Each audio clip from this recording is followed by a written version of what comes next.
ලංකාවේදී කෙනෙක් ඔයාට කතා කරොත් එහෙම කොහොමද හිතෙන්නේ දැන්? my darling, my love කියලා. සාමාන්‍යයෙන් ඔයගොල්ලන්ට හිතෙනව නේද?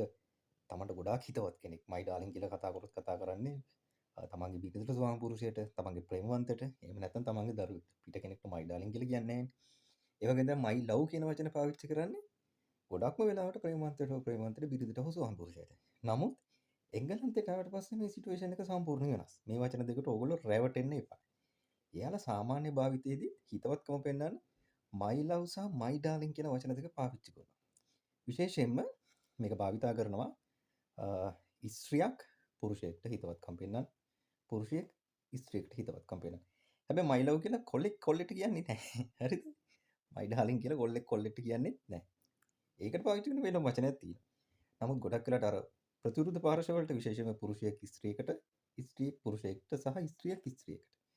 ඉතින් මේ my love my darling කියන වචන පාවිච්චි කරනවා. උදාහරණයක් විදිහට ඔයා ගිහිල්ලා කඩේකට ගියාට පස්සේ බඩු ටික අරගෙන ඉවරනට පස්සේ කඩේ ඉන්න එක්කෙනා සාමාන්‍ය තරුණ වයසේ ගෑනු ළමෙක් වගේ කියන පුළා see you my darling, see you my love.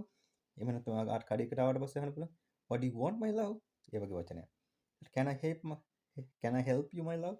ඒ වගේ වචනයක් අහන්න පුළුවන්. ඒ අහන්නේ එයාලගේ හිතවත්කම පෙන්වන්න. එංගලන්තය කියලා කියන්නේ ගොඩාක්ම පොලයිට් විදිහට භාෂාව භාවිත කරන රටක්.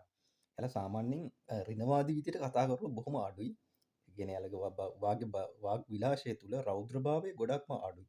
ඉතින් හිතවත්කම් පෙන්වන්න භාවිත කරන වචනයක් තමයි වචන දෙකක් තමයි my love සහ my darling කියලා කියන්නේ. ඒක සාමාන්‍යයෙන් අපිට විශේෂයෙන් ස්ත්‍රී පාර්ශවයට සහ ස්ත්‍රියක් පාර්ශවය විසින් ප්‍රතිවිරුද්ධ පුරුෂ පාර්ශවයට මේ වචනේ භාවිතා කරනවා. ඒකේ කිසිම වැරද්දක් නැහැ මේ භාවිතා කරාට. නමුත් ලංකාවේ කන්ටෙක්ස්ට් එක ඊට වැඩිය වෙනස්.